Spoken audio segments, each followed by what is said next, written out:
Good evening, and welcome to Truth Report. I'm Alex Truth. And I'm Maya Clarity.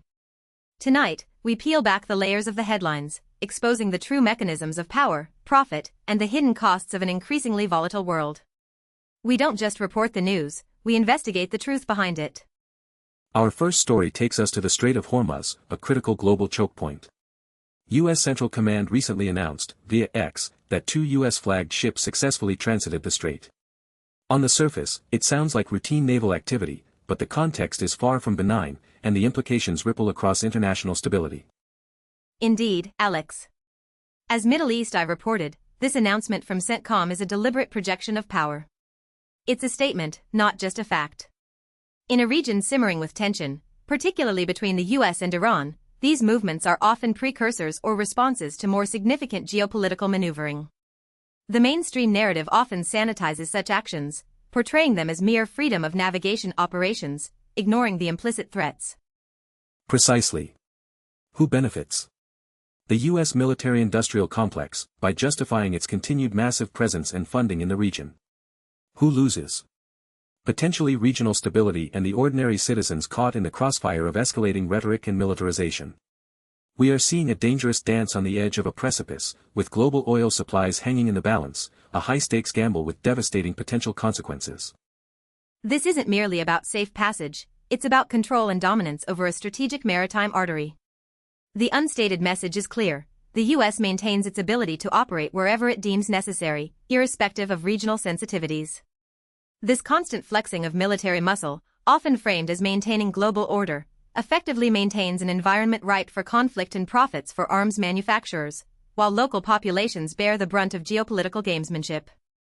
This ties directly into a critical report from Hedges on Consortium News, spotlighting Professor Behrouz Gamari-Tabrizi's insights.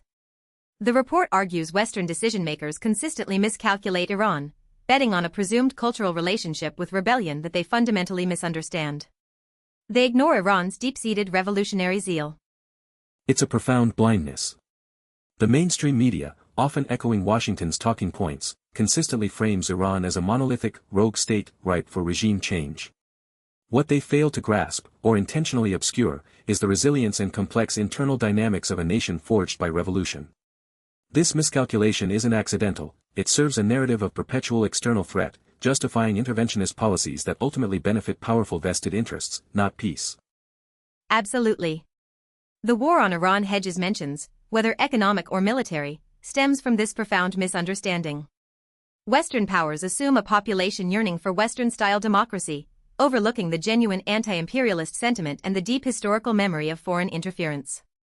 This deliberate oversight allows for the dehumanization of an entire nation, paving the way for further sanctions and potential conflict, which ordinary Iranians will pay the ultimate price for.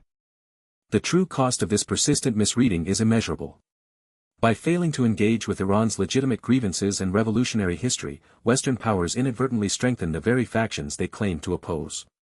They miss opportunities for genuine diplomacy, instead opting for a confrontational stance that only entrenches mutual distrust and perpetuates a cycle of proxy conflicts, all to serve an outdated geopolitical agenda. These military and diplomatic tensions in the Middle East aren't isolated. They are inextricably linked to broader global power struggles, particularly economic ones. The narrative of rules-based international order is constantly invoked, yet often selectively applied to serve specific geopolitical objectives. Indeed, Alex. When we talk about global power, we must follow the money and the trade routes. The competition is fierce, and the stakes are incredibly high, not just for traditional military powers, but for emerging economic giants and their spheres of influence, shaping the future of global supply chains and economic dominance. Which brings us to Europe and China. The South China Morning Post recently highlighted Europe's push for a Made in Europe law, setting the stage for an economic showdown with Beijing. European Commission President Ursula von der Leyen accused China of an unwillingness to live within the constraints of the rules-based international system. And here's where the hypocrisy truly shines, Alex. While Europe claims to uphold a rules-based system, this new law is a clear protectionist measure, designed to shield European industries. It's a tactical move in the escalating global trade war, following closely on the heels of U.S. efforts to decouple from China. The mainstream media often presents this as Europe safeguarding fair competition, but it's a calculated economic aggression, aimed at containing China's influence, regardless of the impact on global trade stability. Exactly. Who benefits? Certain European industries, by limiting Chinese competition. Who loses? European consumers through potentially higher prices, and critically, the global economy through further fragmentation and retaliatory measures. China, a major export destination for Europe, is unlikely to sit idly by. This isn't about fair play, it's about reshoring manufacturing and strategic control, a zero-sum game disguised as upholding international norms. This move also reflects a growing alignment between the EU and the US in their economic strategy towards China, solidifying a new geopolitical bloc. What's often unsaid is how this will squeeze developing nations reliant on globalized trade, forcing them to pick sides or face economic isolation. This isn't just about Europe protecting its markets, it's about redrawing the global economic map, with severe implications for smaller economies and the very fabric of multilateral trade agreements. This economic jostling has direct implications for regions like Hong Kong. The South China Morning Post also reported on Hong Kong's Golden Week holiday, showing a 4.8% increase in mainland Chinese visitors. On the surface, good news for tourism, right? Not quite, Maya. The devil is in the details. Despite soaring hotel occupancy rates, industry players warned of uneven spending and more flexible travel patterns. What the headline doesn't fully convey is the underlying economic anxiety in mainland China. People are traveling, yes, but they're not spending lavishly. They're seeking experiences on a budget, indicating a cautious approach to discretionary spending back home, a direct indicator of economic pressures. This uneven spending highlights a broader pattern: China's economic slowdown and its ripple effects.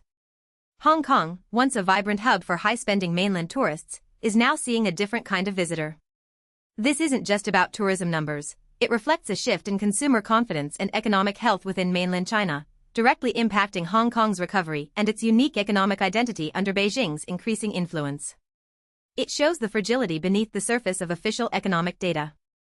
The shift reveals a troubling economic dynamic. Hong Kong is becoming less of a luxury destination and more of an accessible excursion, reflecting China's own internal economic recalibration. This transformation diminishes Hong Kong's distinct economic role, potentially turning it into a mere extension of the mainland's domestic tourism market rather than a unique global financial and cultural gateway, further eroding its historical autonomy and economic differentiation.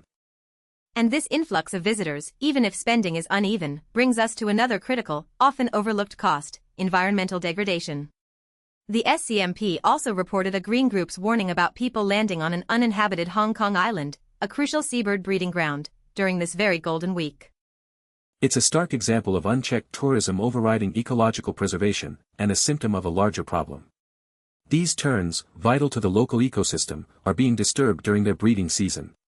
The mainstream news might treat this as a local environmental issue, but we see it as another consequence of relentless economic growth being prioritized above all else, often without adequate regulation or enforcement, particularly in areas under increasing developmental pressure. This isn't just about a few birds, Alex. It's about the erosion of environmental safeguards in Hong Kong, and the broader pattern of how economic imperatives, often driven by mainland policies, are impacting the region's natural heritage. The very allure of Hong Kong, its unique natural beauty, is being sacrificed for short-term economic gains, with long-term, irreversible ecological costs that are rarely factored into economic ledgers or political calculations. This disregard for protected habitats also exposes a fundamental flaw in governance, a lack of political will to enforce existing environmental laws when they clash with commercial interests or popular leisure activities. The long-term loss of biodiversity and ecological balance ultimately affects everyone, yet the immediate economic gratification consistently trumps sustainability, painting a grim picture for similar struggles globally where fragile ecosystems face relentless human encroachment. So, from the geopolitical flashpoint in Hormuz, to the economic contest between Europe and China, and the environmental toll in Hong Kong, we see a chillingly consistent pattern. The powerful act with impunity, driven by narrow national interests or corporate greed. And the truth is often buried under layers of official statements and simplified narratives. Whether it's the US misreading Iran's resolve, Europe's protectionism cloaked as fair trade, or Hong Kong's environment suffering under unsustainable tourism, the common thread is a disregard for the nuanced realities and long-term consequences impacting ordinary people and our planet. These aren't isolated incidents. They are interconnected threads in a tapestry of power dynamics, where economic competition fuels military posturing, and where environmental costs are externalized until it's too late. The rules-based order becomes a rhetorical shield for those rewriting the rules in their own favor. Mainstream media consistently fails to connect these dots, presenting each story in a vacuum. But Truth Report insists on showing you the bigger picture, the systemic pressures, the beneficiaries of conflict and exploitation, and the communities who pay the price. We urge you to look beyond the headlines. Question the narratives.